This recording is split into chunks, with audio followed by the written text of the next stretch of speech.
Hello everyone, welcome back to the channel. अगर आपका income tax return अभी तक प्रोसेस नहीं हुआ है तो उसके क्या क्या रीजंस हो सकते हैं। प्रोसेसिंग अभी तक स्टार्ट नहीं हुई है तो आप यहाँ पर क्या क्या चीज़ें चेक करेंगे और किस तरह से अपनी प्रोसेसिंग को स्टार्ट करवाएंगे या किस तरह से आप रिफंड को इश्यू करवाएंगे, वो सारी चीज़ें आज के वीडियो में डिस्कस करेंगे। अगर आपके आईटीआर की प्रोसेसिंग रुकी हुई है, आपने काफ़ी टाइम पहले अपना आईटीआर फाइल किया था, सही से फाइल किया था, प्रोफेशनल से फाइल करवाया था, या फिर आपको नॉलेज है आपने खुद इसको फाइल किया था लेकिन अभी तक प्रोसेसिंग नहीं हुई है, तो कुछ मेन चीज़ें हैं जो आपको यहाँ पर चेक कर लेनी है और उनको चेक करते ही उनके अगेंस्ट में एक्शन लेते ही आपका आईटीआर प्रोसेस हो जाएगा। तो चलिए देखते हैं कि आपको क्या क्या यहाँ पर चेक करना है। सबसे पहले तो आपको ई वेरिफिकेशन चेक कर लेना है, आपके आईटीआर का ई वेरिफिकेशन हुआ है या नहीं। जब भी आपने अपनी आईटीआर को अपलोड किया है 30 डेज़ के अंदर आपको ई वेरीफाई करना होता है, तो वो आप चेक कर लीजिए। कैसे चेक करेंगे? ई फाइल में जाएंगे, यहाँ पर इनकम टैक्स रिटर्न्स और यहाँ पर ई वेरीफाई रिटर्न पर आएंगे। अगर आपके केस में ई वेरिफिकेशन पेंडिंग है तो यहाँ पर आपको असेसमेंट ईयर और ई वेरीफाई का ऑप्शन मिल जाएगा। हमारे केस में ई वेरिफिकेशन पेंडिंग नहीं है, इसलिए यहाँ पर दिखा रहा है 0 रिटर्न्स। तो आपको सबसे पहले तो ई वेरिफिकेशन को चेक कर लेना है।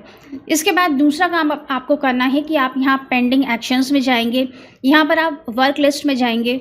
अगर यहाँ पर आपको इनकम टैक्स की तरफ से कोई भी एक्शन लेने के लिए बोला गया है तो वो आपको यहाँ पर दिख जाएगा। जनरली यहाँ पर किस तरह का मैसेज आता है कि इनकम टैक्स डिपार्टमेंट आपसे कंफर्मेशन मांगता है कि जो भी आपने रिफंड अपने आईटीआर में क्लेम किया है वो जेन्युइन है और सही है, आपने सही डिडक्शंस लगा के अपना रिफंड बनाया है, तो उसके लिए यहाँ पर कंफर्मेशन मांगी जाती है। तो अगर इस तरह की कंफर्मेशन आपके यहाँ पेंडिंग एक्शंस में रिफ्लेक्ट हो रही है तो जब तक आप उस कंफर्मेशन को अग्री या डिसअग्री नहीं करेंगे तब तक आपका आईटीआर प्रोसेस नहीं होगा। तो आपको यहाँ पेंडिंग एक्शंस में आकर एक बार वर्क लिस्ट में चेक कर लेना है कि क्या डिपार्टमेंट ने आपसे इस तरह की कोई कंफर्मेशन मांगी है। इसके बाद दूसरी चीज़ आपको यहाँ पर ई प्रोसीडिंग्स में आना है।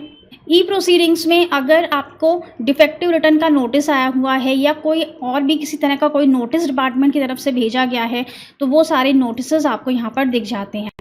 जब तक आप उन नोटिसेस का रिप्लाई नहीं करेंगे तब तक आपका आईटीआर प्रोसेस नहीं होगा। तो ये चीज़ भी आपको यहाँ पर आकर चेक कर लेनी है कि क्या ई प्रोसीडिंग्स में कोई ऐसा नोटिस है जो आपको डिपार्टमेंट की तरफ से भेजा गया है। इसके बाद तीसरी चीज़ आती है यहाँ पर रिस्पॉन्स टू आउटस्टैंडिंग डिमांड। यहाँ पर भी आपको इनकम टैक्स डिपार्टमेंट की तरफ से भेजा हुआ कोई नोटिस दिखता है और ये होता है आउटस्टैंडिंग डिमांड का, यानी कि पिछले सालों की कोई भी आउटस्टैंडिंग डिमांड आपकी है जिसके के लिए डिपार्टमेंट आपसे कंफर्मेशन मांग रहा है कि इस साल के रिफंड के साथ उस आउटस्टैंडिंग डिमांड को एडजस्ट कर लिया जाए।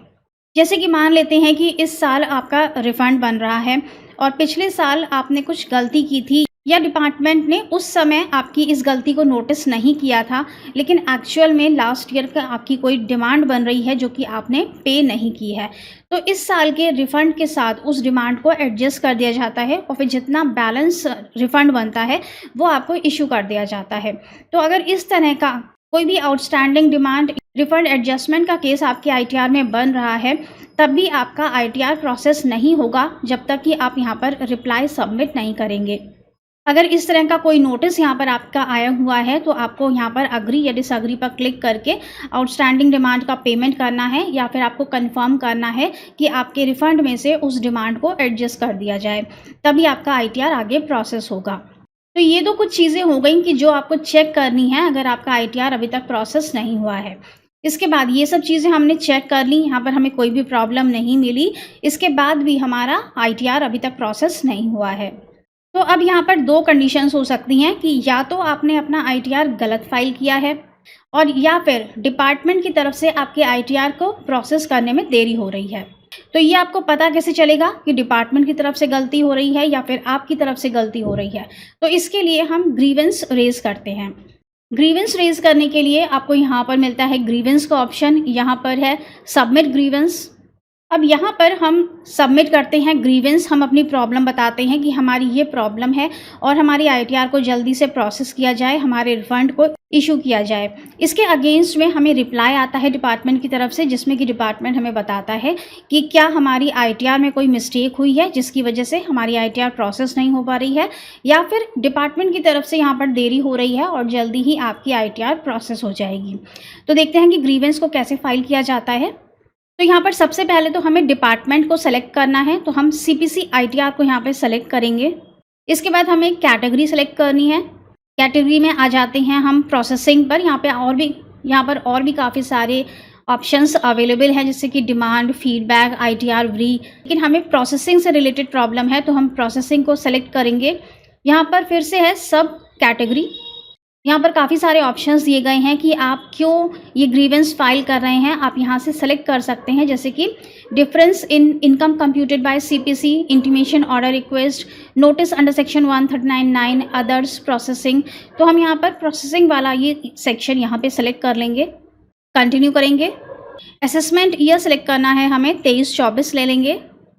इसके बाद हमें यहाँ पर छोटा सा एक डिस्क्रिप्शन देना होता है कि हमें क्या प्रॉब्लम है और हम ये ग्रीवेंस क्यों फाइल कर रहे हैं। यहाँ पर आपको बहुत ज़्यादा लिखने की ज़रूरत नहीं है, आपको सिर्फ 1-2 लाइन में लिख देना है कि dear sir, my ITR for the assessment year 23-24 is still pending, it is not processed. साथ में यहाँ पर फाइलिंग की डेट और एक्नॉलेजमेंट नंबर भी आप दे सकते हैं।